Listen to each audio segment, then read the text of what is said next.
Derrière, il y a une équipe de communication redoutable, il y a des gens qui gèrent ça de main de fer, ils les managent comme une marque, ça fait des années qu'ils les managent comme une marque. Il y a un groupe de gens derrière, bien sûr. Ici en Angleterre, je ne dirais pas que Victoria Beckham ne serait rien sans David Beckham, mais elle serait déjà oubliée. Ce serait juste une ex-Spice Girls. Et des ex-Spice Girls, il y en a un petit paquet et on n'en parle plus beaucoup.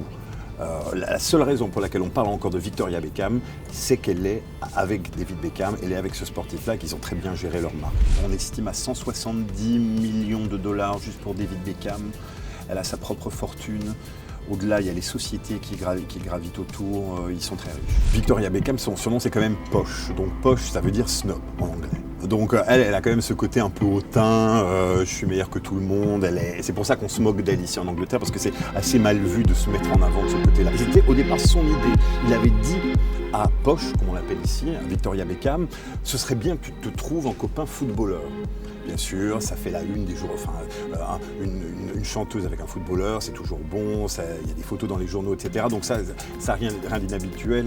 Et je pense même que c'est Simon Fuller qui lui a offert des places pour un match de Manchester United. Donc ça ressemble à un de ces couples de célébrités bidons que poussent les agents, etc. pour faire vendre des journaux. On ne sait jamais très bien dans le monde des célébrités quels sont les vrais couples, quels sont les faux couples. Mais dans ce cas-ci, visiblement, la mayonnaise a pris et c'était pas bidon. Ils se sont vraiment bien entendus et ils sont véritablement devenus un couple, ce qui, j'imagine, était plus facile également pour Simon Fuller. C'est quand même un gentleman et ça, justement, dans cette gestion de l'image, il faut éviter les faux pas. Et la plupart des footballeurs font des faux pas. Ils crachent leur voiture, ils sortent avec des putes. Il y a 36 scandales possibles, imaginables pour un footballeur. David Beckham les a presque tous évités. David Beckham, il est pote avec des rappeurs. Il sort avec Jay-Z. Il est dans les paroles de Jay-Z. Dès que tu creuses un peu derrière ce qui se passe autour de Victoria Beckham, de David Beckham, etc., tu vois la main de Simon Fuller. C'est-à-dire que, par exemple, certaines des robes, certains des vêtements soi-disant dessinés par Victoria Beckham, c'est Roland Mouret qui est derrière. Roland Mouret, c'est un designer français qui, comme par hasard, appartient à l'écurie de Simon Fuller. Donc, Simon Fuller est derrière. Il y en a un qui fait déjà qui fait de la mode là, qui est mannequin.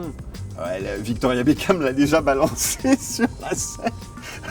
Il y en a un qui a déjà fait ses premières photos, donc ça va être des gosses de célébrités. Hein. C'est clair que là, par contre, peut-être que c'est là qu'on va voir l'échafaudage Beckham commencer à s'effondrer, c'est quand les enfants vont faire des conneries. Tu vois, que le petit va prendre de la coke, ou je sais pas quelle horreur elle nous réserve, mais comme on les pousse, qu'elles sont déjà en train de les pousser sur l'avant de la scène, que le petit a commencé à faire ses premières photos de mode et tout ça.